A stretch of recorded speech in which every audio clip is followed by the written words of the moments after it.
Okay, let's welcome to the podcast Dr. Kelci Kosin. Dr. Kosin has been an academic advisor for over 4 years, currently serving as the advisor for music at Columbia College Chicago. Kelci began her career in academic advising as an advisor for the School of Music at Ball State University, where she also completed a Doctor of Arts in Music. Kelci believes in developing meaningful connections with students through intrusive and holistic advising. Her mission in advising is to help each student realize their potential, articulate their dreams and visions for the future, and to remind them that they belong. Kelci is a proud first generation graduate, so she is particularly interested in first generation student success. Kelci wants to help these students understand their identity in being first gen, while also helping them understand how to navigate the obstacles that come along with pursuing a college degree. Kelci enjoys being part of NACADA community and currently serves as the chair for the advising first year students advising community and has published several articles in NACADA's e-journal Academic Advising Today. When she is not advising, Kelci is also pursuing a career in performance and teaching voice in Chicago. Beyond advising and music, Kelci's greatest joys in life are her family, including her husband and 2 sons. Kelci, welcome to Adventures in Advising. Hello. Glad that you're here. And, I know you're a longtime listener of the podcast. So first, thank you so much for that. And, Absolutely. you had mentioned when we had talked before that, you've listened to this podcast and it's been impactful for you. So for you personally, what has it been about the podcast that's been impactful? For me, the podcast is this virtual community. I know that there's all of these advisors out there that exist, and we do the work, and this podcast brings us together. So yeah, I find it to be my source of coming together virtually, not maybe via the radio, meeting my fellow advisors and hearing stories. I'm a big storyteller. And I love to hear others tell their story as a way to connect. And this podcast has been that place for me to connect. Yeah, and it's been great for me as well. Like you're doing these interviews and then actually getting to meet people at conferences and be like, hey, we did this podcast virtually and now I get to see you in person. So hopefully I get to see you at a conference down the road as well. And I'm really excited for listeners to hear your background because all your degrees are in music. You wanted to teach music and also perform, and then you fell in love with advising. So tell us your story. Yeah. So yeah, my background is in music. It's forever been music, and then I go to Ball State to pursue my Doctor of Arts, and it happened to be that timing was beautiful. Some would say accidental advisor, but for me, I think it was fate. I was finishing up my Doctor of Arts degree, and the position for the academic advisor for the school of music became available, and several colleagues and faculty reached out and encouraged me to apply, and the rest is history. I settled into the position, and it was very natural coming into the role. And so I was at Ball State for 3 years, and just over that time, I really started to see that while music is my passion, helping students is right up there with music for me. So this has been a really cool adventure because I kind of get to do the best of both worlds. I get to do what I love, which is help students and also pursue music and help students who are musicians, who are going to be the next generation of performers and teachers. So it was really perfect, kind of. Yeah, it's like when we tell students or, we hear from others or, whether it's on social media or watch these videos and, people are always saying like, follow your passions or, see if you can combine like what you do, what you love to do, maybe that can be that career. And in a way, you're able to combine a lot of that. So that's really awesome. Oh, yeah. Yeah. And then we also have a couple of mutual friends in common. So like both, had previously worked at Columbia College Chicago, and that was Jessica J.J. Jensen and James Alford. And they've also been previous podcast guests. And, you actually know them. So, tell me about knowing Jessica and James, because I believe you actually knew Jessica from like your previous institution. Yeah. So I'll give a shout out to both of them. Their episodes were two of my favorites. They will always be. So yeah, Jessica and we actually met at Ball State. Jessica was the academic advisor for theater, and I was working over music. And we actually found out quickly upon meeting that we were actually neighbors. We lived like a block away from each other. So we started to develop a friendship, and she's become one of my greatest friends. And then she happened to move to Columbia and start her career there, and I came along for the journey, and we still communicate all the time. And we actually collaborated last year at the NACADA annual conference. My apologies. James, I met him when I started at Columbia last year. And so I just feel lucky that I had both of those colleagues, and they both inspire me in all they do. They're awesome. Yeah, love both of them. And, speaking of, Jessica and James, they, previously worked at the institution you're at right now, so at Columbia College Chicago. And it's been a while since they've both been on the podcast. So for listeners that maybe are, just remember a little bit of their interviews or haven't checked those out, can you talk to us about how you would describe your institution, how you would describe Columbia College Chicago and your role as an academic advisor for music? Yeah. So if I had to describe Columbia, I would say it's a community of creatives, the students, the faculty, the staff. So I have found my little piece of heaven. I fit in here. The students are just so incredibly talented. There's so many different majors across the college, but there is a piece in every major for the students to really pour into their creative side. And so for me as the advisor on music, that helps me to really connect with my students, to help them as they're, articulating their path, but also to be a part of their musical journey. I'd say that's probably the best part about being here. And one of the, defining things about Columbia is that students come here to create, to have that freedom, that artistic freedom, and really mold themselves into who they are as artists. So, and I feel like as the advisor, I too am still on that journey of kind of molding who I am as an advisor, and blending in that artistic side along the way. Yeah, I guess that's even a great point because we're always still learning, we're always still growing. I think sometimes when we're younger, or our students that are just starting out think it's like, okay, I got to get to a certain point, then I'll have my degree, get my job, have that be my career, and I basically stop at that point, and I just go through the day to day. How do you like help students understand, like, I guess maybe particularly with your students for music, that it's gonna always be this creative process, it's always gonna be changes. I am very honest with my students. Mostly that's for the good. I always kind of gauge if they want to hear my story, but I kind of share my experience as a working musician and as a professional academic advisor. That every opportunity you have is a chance to grow and to really dig into who you are as. In whatever role you're seeking to grow in. So for me, that is, from a performing perspective, I'm really open with students about the process. That we make mistakes too, even when we're considered professional, and that we have to take those opportunities to really dig through the challenge, and come out stronger by really recognizing those challenges, those shortcomings, and that is really, I think it's valuable that I share those experiences with students to let them know early on in their academic careers that, like, you're going to fail sometimes, you're going to hit that bump in the road, but you take that moment to grow, you take that moment to get through to the other side. And as an academic advisor, I learn from my students. There's those moments where you feel like, I've got this, I got my I have my philosophy perfectly on my little piece of paper, I'm ready to do this. And then I meet a new student who has a completely different story, completely different needs, and it's a learning opportunity for me. So I'm reminded every single day that the journey is not over. There is still a lot to learn, and my students get to share those experiences. Yeah, no, for sure.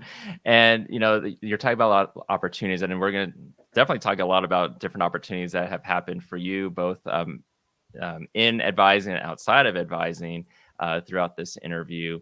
And one of those has been like writing articles. I know we're going to talk about a certain story with music.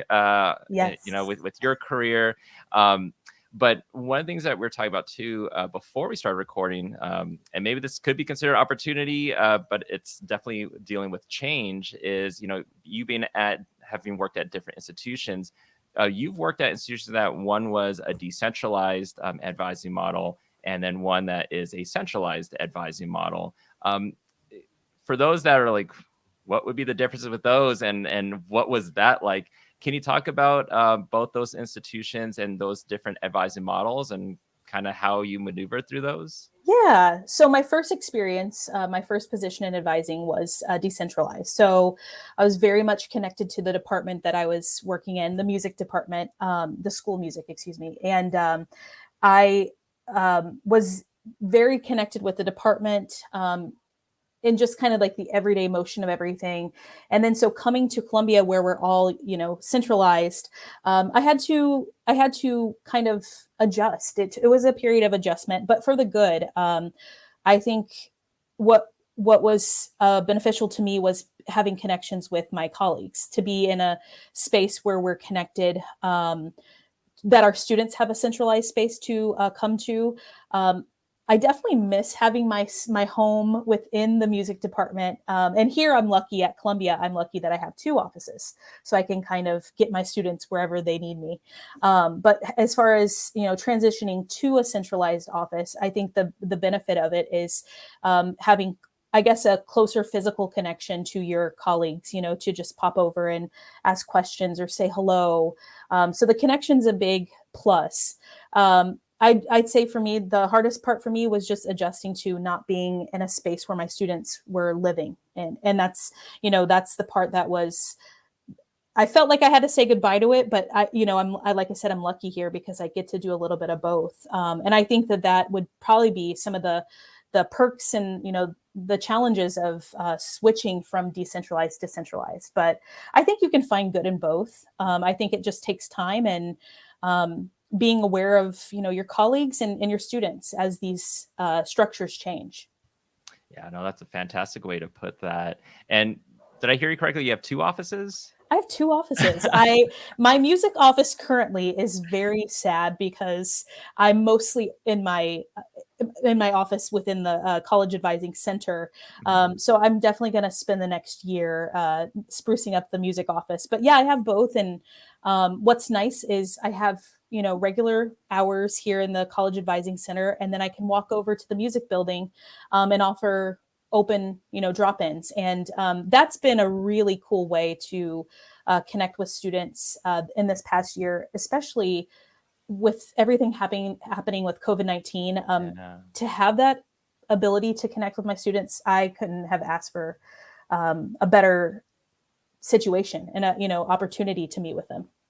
Yeah, because I remember when we got to interview James, like he had started either like right as COVID happened with the pandemic. And so a lot of his training and meeting with students was just all virtual. Oh yeah. Yeah.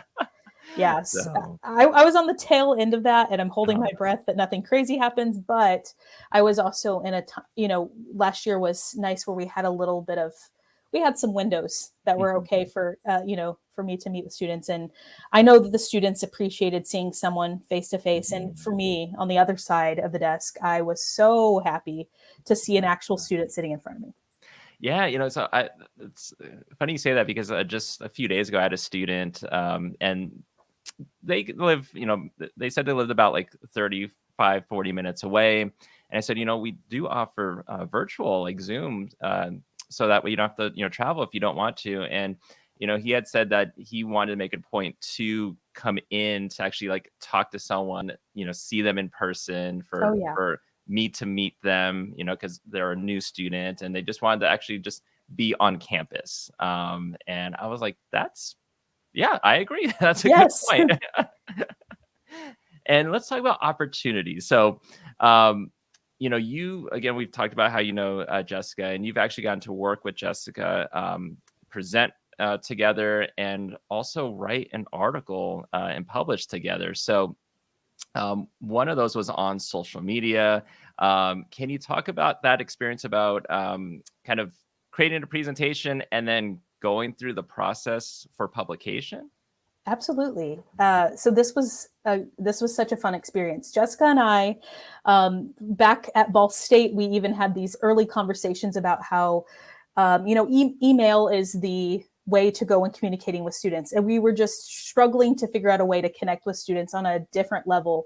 And so that is where our presentation found its roots, making connections with students, meaningful connections via social media.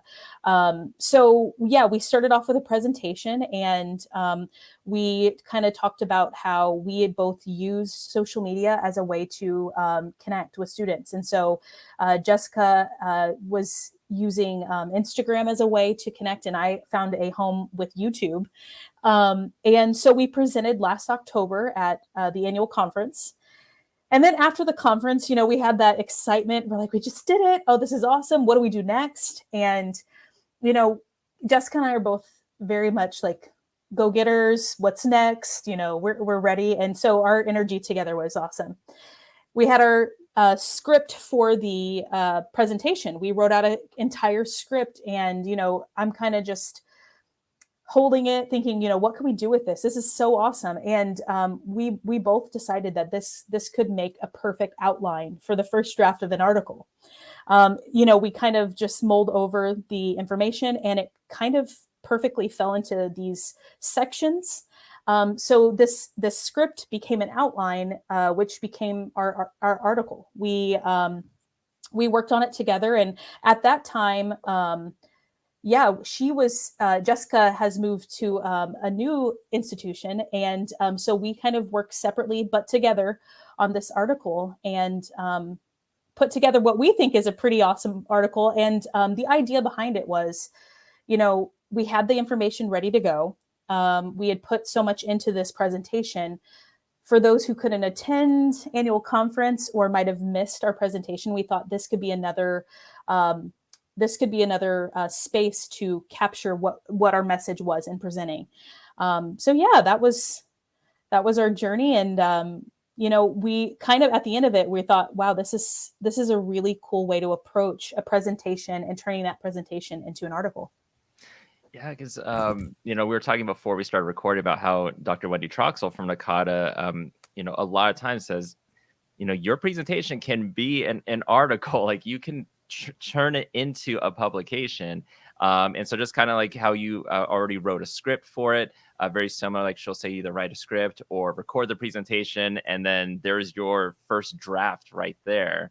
Oh yeah. But it can happen. And so I guess what's your advice to anyone that's thinking like, no, that's not me, I'll just go and present.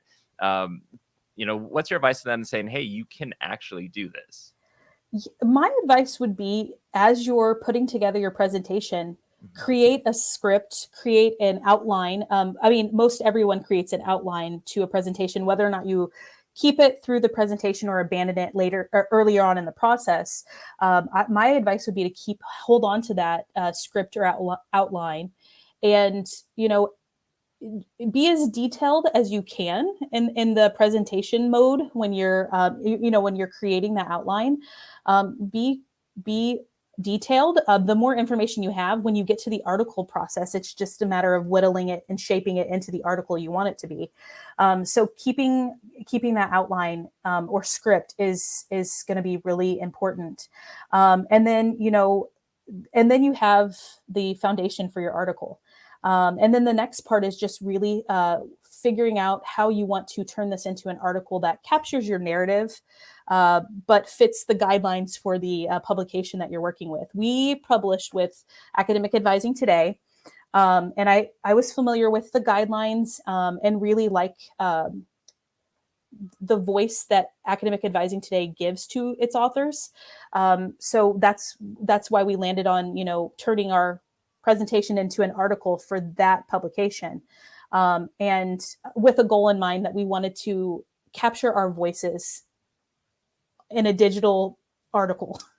We wanted to make sure that the readers could hear our passion and our ideas all in an article. So yeah. Yeah, and if I don't forget, I'll try to link it in the show notes as well, so everyone can check it out too. Thank And you. speaking of Academic Advisor Today, and also another article that you wrote, one was called "The Why Project: Helping Students to Define and Value Their Academic Purpose." And I really loved this article that you wrote, and especially like there was a response that you included in the article, and it read, Like, I truly believe music has the power to change this crazy, stressful world we live in, and it starts one child's life at a time. And I want to teach, inspire, and get children involved in music while building confident leaders of tomorrow. Can you give us some insight on this article that you wrote, like why you wrote it, and what and because it was a lot of it was about empowerment. Yeah, I would be happy to. I really I really love this piece. It has a special place in my heart. So I taught a first year course for music majors while at Ball State, and as a way to engage them early on in their academic experience, I decided to do the Why Project, which is I basically asked each student to share why they are doing what they are doing. Why did you choose music? Why do you do what you do? And the point of having them write out this statement was, this is the statement that you're going to keep with you. You're going to, on the days where you want to quit, where you're just not good enough, you can't do it, that you look at this and remember why you choose to do what you do. And this led into a really awesome conversation with my students. We talked about, things can change. You can change your major, you can change your career path.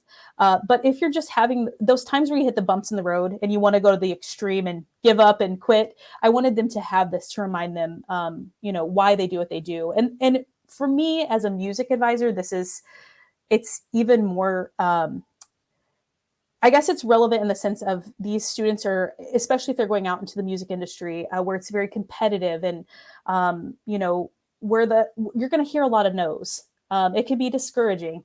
And I wanted them to have this statement early on to remind them academically and on the path of music that, you have a purpose, you're here for a reason. So yeah, we wrote the statements out together. I think that day I brought pretty paper. I called it pretty paper, and told them to bring their favorite pens. And we wrote out these statements. And then, so I was left with all of these. I think that year, actually, I also had them email me their statements, and I kept them in a separate file. And as I'm reading through these one day, I thought, this is something that I'd like to share with the advising community, whether it just is a happy story to read about, or if it inspires advisors to do this practice with their students. I found it to be empowering. For me, on the advising side, I learned so much about my students. For the student that I featured in the article, I learned so much about her that day. And for the students who are struggling, what the best, I think the best story that I can remember from, my advising journey is a student, I think it was right before I left Ball State, came in, and we were talking about the why statement, and I said, oh, and I recited the student's why statement, and she looked at me like, you remember that? And I said, of course I do.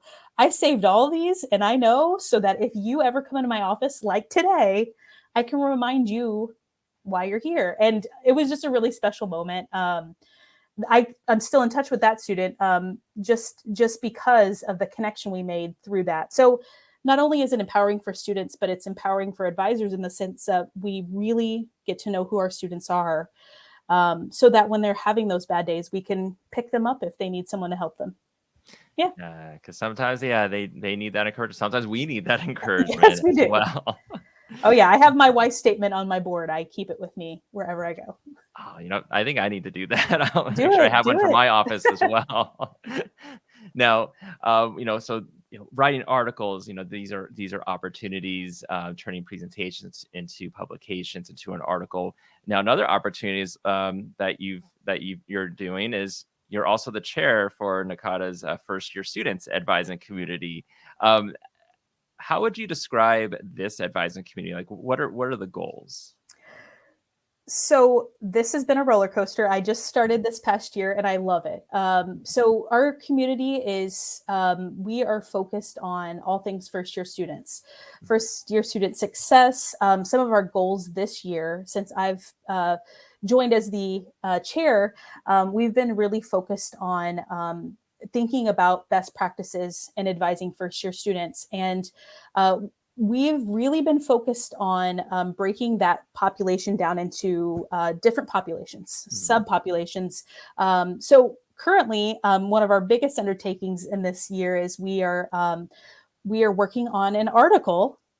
Surprise, another article for that we hope to publish with Academic Advising Today, and it's centered on best practices. It's based off of a guided discussion we had back in February with members from the community. And again, we are using the article as a vehicle to showcase our members and their voices and their stories. And just kind of bringing together the ideas and practices we have when we're working with first year students. So with the goal of maybe getting to know our first year students more, identifying their needs, and hopefully, our greatest goal as advisors is meeting those needs. So it's been a like I said, a roller coaster, but a really awesome roller coaster. I've had the chance to meet so many different advisors from across the world, like everywhere, and it's been really awesome to connect with what I would consider to be my colleagues, and do good work. So that's why I joined the advising community in the first place, and now to serve in this capacity is so exciting. Do you feel like it's going by fast? Yes, it is. It is flying by. I mean, annual conference in October, so it's flying by. But I was so nervous to take on this type of leadership position. And if anyone who's listening is, considering taking on a leadership position, I would say go for it. This was my first big leadership, role, and I have loved it. I've had so much support from NACADA and the community steering committee that I have, that it's truly been just a pleasure to do this. And I'm like with my articles and everything else that I do, I'm thinking, okay, what's next? What can I do next? Yeah. Was there anything in particular that made you decide, like, what, now's the time, let me put my name in the hat to hopefully be the chair of this advising community? I know that everything that I've done so far with NACADA has propelled me forward, professionally, personally. And I kind of just, nothing pushed me in particular other than, everything has been so rewarding. Trust the process, go for it. And I thought, if all else fails, I'm still a part of the community. And so, I just took the leap of faith. And I mean, for me professionally, I definitely wanted to be, I wanted to take on a bigger role, for the community and, for me personally, so that I could learn from my colleagues and become a better advisor, and then also really, really learn what it means to take on a leadership role. And I'm telling you, I'm learning a lot. Yeah. And, a lot of the interviews that I've been on this podcast, and just even conversations that we'll have, that you probably have at conferences, a lot of people are always want to know, how can I get more involved? How can I get more involved? And, sometimes we're giving those reasons. Hey, this is why you should get involved. But nowadays, it seems like there's so much more work in the jobs that we have, so many more needs for our students, and that we need to be there for. So many more changes ever since the pandemic. So you might have some people who are like, I want to get involved, but I don't know if I'm going to have the time, or, is it going to be worth it? What would be your response to that? My response would be, there's so many ways to get involved. It doesn't have to be leadership. It could be just by joining community. One of the greatest parts about being a part of a community is you are learning more about the community of students or topics that you are really passionate about. So even if you don't have a lot of time, joining those communities is a great way to be connected. All of the advising communities offer presentations, coffee talks, just really casual events, professional development opportunities like writing an article.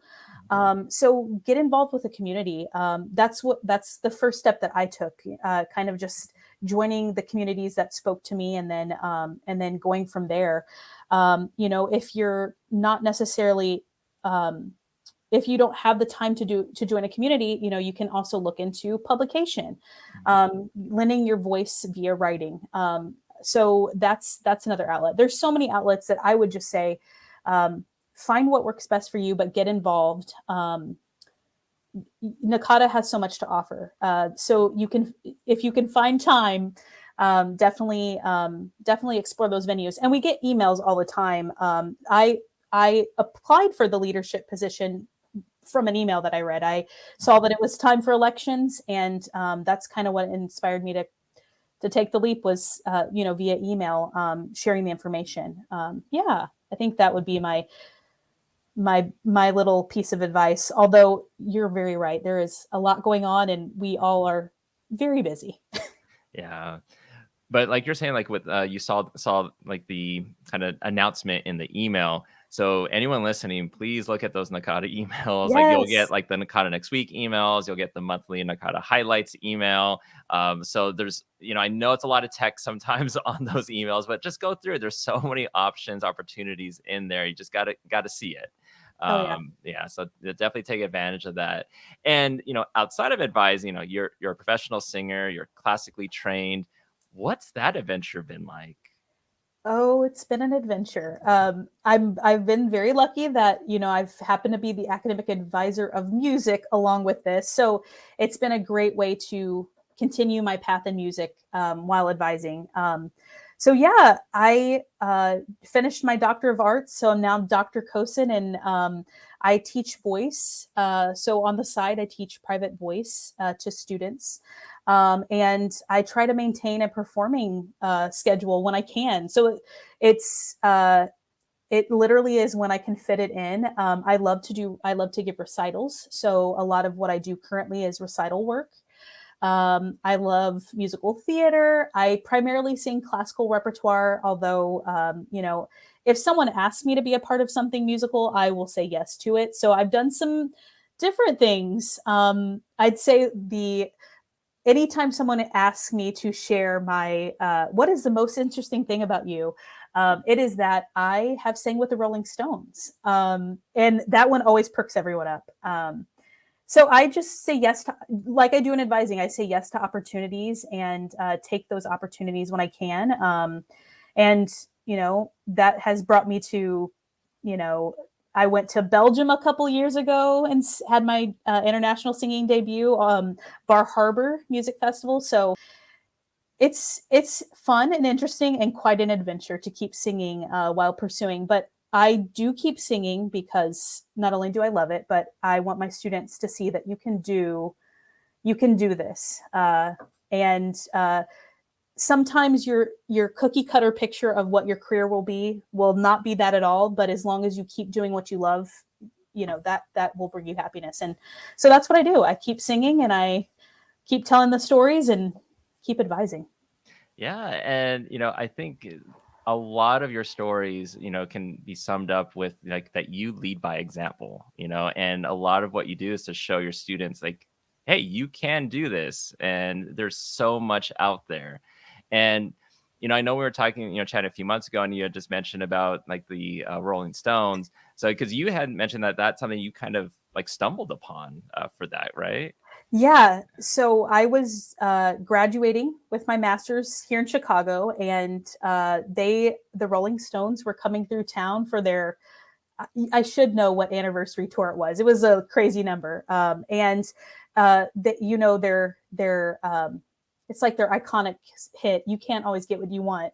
They need the classical choir to sing on stage, and so they hired a group of us from my school, and yeah, we had a 3-day event. We did 3 shows with Rolling Stones, and I have never experienced anything like that, and I'm not sure that I ever will again. But it was amazing.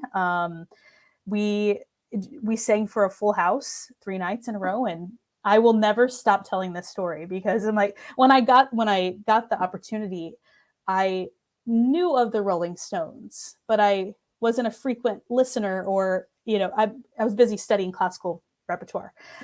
So telling my parents and friends and family was awesome because they knew who the Rolling Stones were.